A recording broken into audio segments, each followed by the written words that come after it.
Bonjour, je vous propose aujourd'hui de réfléchir au sujet suivant qui est la connaissance de Jésus-Christ quand on est né de nouveau, converti, quand on est sauvé, quand on est chrétien, quand on est enfant de Dieu.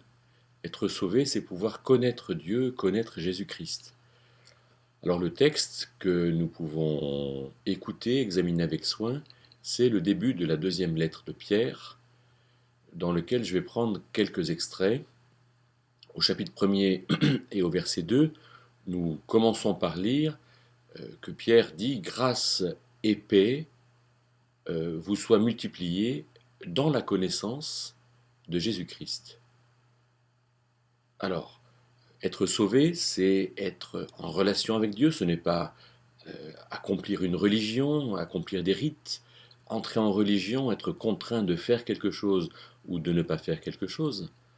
Être sauvé, c'est connaître Jésus-Christ, accéder à la présence de Dieu en Jésus-Christ, être dans ce face-à-face qui est possible, ce qui est appelé la sainteté, mais qui n'est pas souvent compris comme ça, et dans la connaissance de Jésus-Christ, dans la connaissance de cette personne, de Dieu qui s'est fait homme, alors il y a grâce et paix. Alors qu'est-ce que c'est que la grâce? La grâce, c'est deux choses. La première, c'est que Dieu ne condamne plus celui qui était condamnable. Il est gracié, comme la grâce présidentielle. Être gracié, c'est que ce qui pesait sur moi en condamnation ne pèse plus. Je ne suis plus coupable, on ne m'impute plus la faute que j'ai faite parce que cette faute a été payée, a été justifiée, je suis justifié. Comment est-ce que Dieu a fait pour justifier? Eh bien, il est venu dans l'homme Jésus-Christ, justement, et c'est Jésus-Christ qui a porté nos fautes à notre place. Dieu a donc rendu justice à l'égard de nos fautes, et de ce fait, je suis gracié.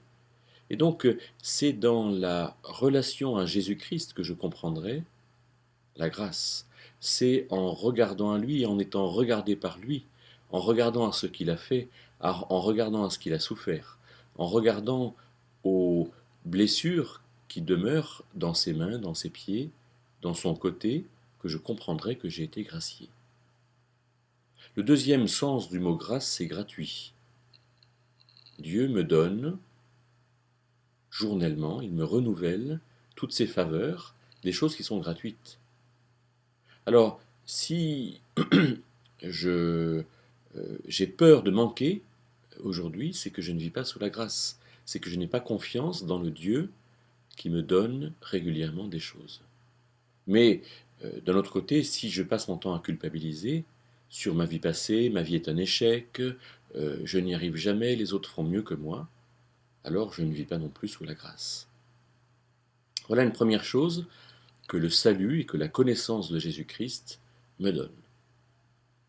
Alors, continuons la lecture de ce chapitre 1er et nous lisons au verset 3 que la divine puissance, c'est-à-dire la puissance de Dieu, nous a donné tout ce qui concerne la vie et la piété par la connaissance de Jésus-Christ.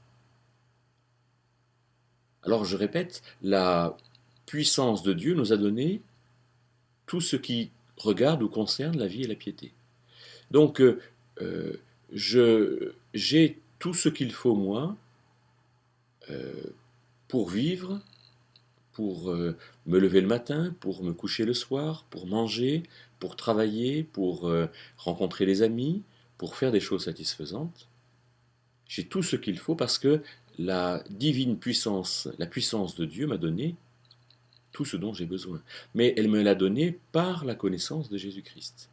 C'est en étant en relation avec lui que je peux vraiment recevoir tout ce qu'il m'a donné et que je peux le comprendre, que je peux en avoir conscience.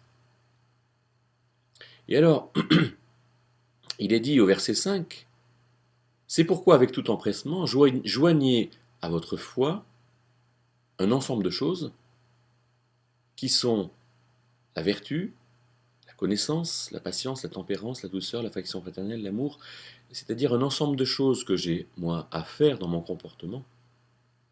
Joignez à votre foi, c'est-à-dire à la relation à Dieu, un ensemble de choses qui relèvent du comportement.